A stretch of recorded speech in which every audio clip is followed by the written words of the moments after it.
حضرت ابراہیم علیہ السلام۔ آج کرۂ ارض پر حجاز کی سرزمین کو تقدس حاصل ہے اور اس کے حسین و جمیل اور عظیم الشان شہر کو مکہ کے نام سے عروس البلاد کہا جاتا ہے۔ کسی وقت وہاں سنگلاخ اور وحشت ناک بیابان تھے، لیکن سیدنا حضرت ابراہیم علیہ السلام کے دم قدم سے اسے ایسا عظیم الشان رتبہ حاصل ہوا جس پر حفظ افلاک بھی رشک کرتے ہیں۔ علامہ طاہر کردی اس سلسلے کی تصویر کچھ اس طرح کھینچتے ہیں۔ آج سے 4000 سال قبل یہ زمین کئی خاردار درختوں سے اٹی پڑی تھی۔ یہاں نہ پانی تھا اور نہ سبزہ، نہ ہی گھاس پھوس، اور نہ جانور نہ انسان کے قدم اس زمین سے آشنا تھے، اور نہ جن یہاں آباد تھے۔ بلند و بالا پہاڑ ہر جانب استادہ تھے۔ آج کے دور کے برعکس مکہ مکرمہ کی زمین بہت بلند تھی، کیونکہ بارش کے سیلاب پہاڑوں سے ریت پتھر بہا کر لاتے اس نشیبی زمین اور پہاڑیوں کی گھاٹیوں پر مسلسل جمع کرتے رہے۔ علاوہ ازیں جب شہر آباد ہو گیا تو لوگوں نے بھی عمل جاری رکھا، پہاڑوں سے پتھر اور مٹی لا کر گڑھے اور نشیبی جگہ کو پر کرتے رہے، جس کے باعث بتدریج پہاڑوں کی بلندی کم ہوتی گئی۔ چنانچہ اس سرزمین کی عظمت کی ابتدا اللہ تعالیٰ کے محترم اور بزرگ نبی حضرت ابراہیم علیہ السلام ہی سے شروع ہوئی۔ قرآن مجید میں حضرت ابراہیم علیہ السلام کا ذکر 25ویں سورہ میں آتا ہے۔ حضرت ابراہیم کی زندگی کے حالات شروع کرنے سے پہلے ان کا نسب نامہ پیش کیا جاتا ہے۔ حضرت ابراہیم کا نسب نامہ توریت میں اس طرح سے لکھا ہے: ابراہیم بن تارخ بن ناہور بن سروج بن رو بن فالج بن آبر بن شالح بن ارفکشاد بن سام بن نوح۔ اس نسب نامے کی تشریح توریت اور تاریخ کے مطابق ہے، مگر قرآن مجید نے ان کے والد کا نام آزر بتایا ہے۔ قرآن مجید میں فرمایا: وہ وقت یاد کرو جب ابراہیم علیہ السلام نے اپنے باپ آزر سے کہا، کیا تو بتوں کو خدا بناتا ہے؟ حضرت ابراہیم صبح شام آنکھ سے دیکھتے تھے کہ ان بے جان مورتیوں کو میرا باپ اپنے ہاتھوں سے بناتا ہے اور گڑھتا ہے، اور جس طرح اس کا جی چاہتا ہے ناک کان آنکھیں اور جسم تراش لیتا ہے اور خریدنے والوں کے ہاتھوں فروخت کر دیتا ہے، تو کیا یہ خدا ہو سکتے ہیں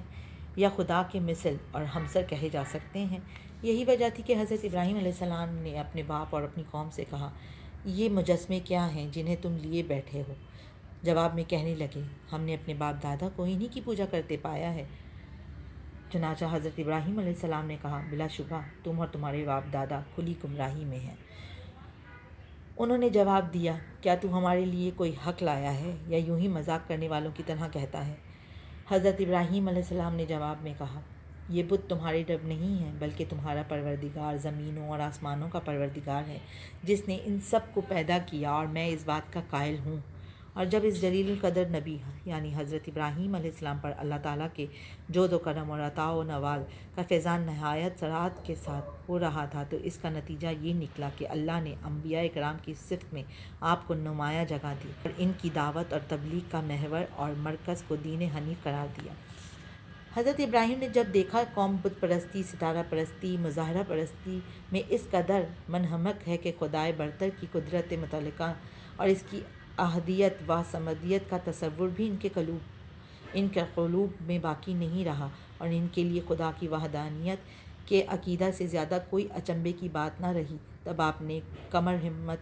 چست کی اور ذات واحد کے بھروسے پر ان کے سامنے دین حق کا پیغام رکھا اور اعلان کیا، اے قوم، یہ کیا ہے جو میں دیکھ رہا ہوں کہ تم اپنے ہاتھوں سے بنائے ہوئے بتوں کی پرستش میں مشغول ہو؟ کیا تم اس قدر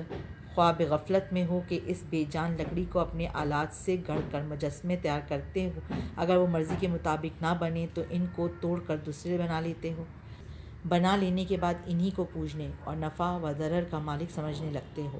تم ان خرافات سے باز آؤ، خدا کی توحید کے نغمے گاؤ اور اسی مالک کی حقیقی کے سامنے اپنا سر جھکاؤ جو میرا، تمہارا اور کل کائنات کا خالق اور مالک ہے۔ مگر قوم نے ان کی آواز پر مطلق کان نہ دھرا۔ حضرت ابراہیم علیہ السلام نے جب ہوش سنبھالا تو ان کے گرد و پیش ہر طرف چاند، سورج اور ستاروں کی خدائی کے ڈنکے بج رہے تھے۔ اس لیے قدرتی طور پر حضرت ابراہیم علیہ السلام کی جستجو حقیقت کا آغاز اس سوال سے ہونا چاہیے تھا، کیا فی الواقع ان میں سے کوئی اب ہو سکتا ہے؟ اس مرکزی سوال پر انہوں نے غور و فکر کیا اور آخرکار اپنی قوم کے سارے خداؤں کو ایک اٹل قانون کے تحت غلاموں کی طرح گردش کرتے دیکھ کر وہ اس نتیجے پر پہنچ گئے کہ جن کے رب ہونے کا دعویٰ کیا جاتا ہے ان کے اندر الوہیت کا شائبہ تک نہیں ہے۔ رب صرف وہی ایک ہے جس نے سب کو پیدا کیا اور بندگی پر معمور کیا۔ حضرت ابراہیم علیہ السلام سے متعلق ارشاد ہوا کہ جب رات طاری ہوئی تو اس نے ایک تارا دیکھا، جب وہ ڈوب گیا پھر چاند دیکھا، وہ ڈوب گیا پھر سورج دیکھا، جب وہ بھی ڈوب گیا، پھر تاروں بھری رات میں حضرت ابراہیم علیہ السلام نے ایک تارا دیکھا جو خوب روشن تھا۔ تب حضرت ابراہیم نے اس کو دیکھ کر فرمایا، میرا رب یہ ہے، اس لیے کہ اگر ستارے ربوبیت کر سکتے ہیں تو یہ ان سب میں ممتاز اور روشن ہے۔ لیکن جب وہ اپنے وقت مقرر پر نظروں سے اوجھل ہو گیا اور اس کو مجال نہ ہوئی کہ اپنے ستاروں کے لیے ایک گھڑی اور رہنمائی کر سکتا اور نظام کائنات مخرف ہو کر اپنے پوجنے والے کے لیے زیارت گاہ بنا رہتا، تب حضرت ابراہیم نے فرمایا، میں چھپ جانے والے کو رب نہیں مانتا، یعنی جس شے پر مجھ سے زیادہ تغیرات کا اثر پڑتا ہے اور جو جلد از جلد ان اثرات کو قبول کر لیتا ہے، میرا معبود کیوں کر ہو سکتا ہے؟ پھر نگاہ اٹھائی تو دیکھا چاند آب و تاب کے ساتھ سامنے موجود ہے۔ اس کو دیکھ کر فرمایا، یہی میرا رب ہے، اس لیے کہ یہ خوب روشن ہے، اپنی خنک روشنی سے سارے عالم کو بقائے نور بنائے ہوئے ہے۔ بس کواکب کو اگر رب بناتا بھی ہے تو اس کو کیوں نہ بنایا جائے، کیونکہ یہی اس کا زیادہ مستحق ہے۔ اب سحر کا وقت ہونے لگا تو چاند کے مانند پڑ جانے اور روپوش ہونے کا وقت آیا، اور جس قدر طلوع آفتاب کا وقت قریب ہوتا گیا چاند کا جسم دیکھنے والوں کی آنکھوں سے اوجھل ہونے لگا۔ تو یہ دیکھ کر حضرت ابراہیم نے ایک ایسا جملہ فرمایا جس کے چاند کے رب ہونے کی نفی کے ساتھ خدائے واحد کی ہستی کی جانب قوم کی توجہ اس خاموشی کے ساتھ پھیر دی جائے کہ قوم اس کا احساس بھی نہ کر سکے، اور اس گفتگو کا جو مقصد توحید ہے، یعنی خدائے واحد پر ایمان، وہ ان کے دلوں میں بغیر قصد اور ارادے کے پیوست ہو جائے۔ فرمایا، اگر میرا حقیقی پروردگار میری رہنمائی نہ کرتا تو میں ضرور گمراہ قوم میں سے ہوتا۔ اس قدر فرمایا اور خاموش ہو گئے، اس لیے کہ ابھی اس سلسلے کی ایک کڑی باقی ہے اور قوم کے پاس ابھی مقابلے کے لیے ہتھیار موجود ہے، اس لیے اس سے زیادہ کہنا مناسب نہ تھا۔ تاروں بھری رات ختم ہوئی، چمکتے ستارے اور چاند سب جب نظروں سے اوجھل ہو گئے، اس لیے کہ اب آفتاب کا عالم تاب کا رخ روشن سامنے آ رہا تھا، دن نکل آیا اور پوری آب و تاب سے چمکنے لگا۔ حضرت ابراہیم علیہ السلام نے اس کو دیکھ کر فرمایا، تو یہ ہے میرا رب، کیونکہ یہ کوکب میں سب سے بڑا ہے اور نظام فلکی میں سے بڑا ستارہ ہمارے سامنے دوسرا نہیں۔ لیکن دن بھر چمکنے اور روشن رہنے اور تمام عالم کو روشن کرنے کے بعد وقت مقررہ پر اس نے بھی عراق کی سرزمین سے پہلو بجانا شروع کر دیا اور اندھیری رات آہستہ آہستہ سامنے آنے لگی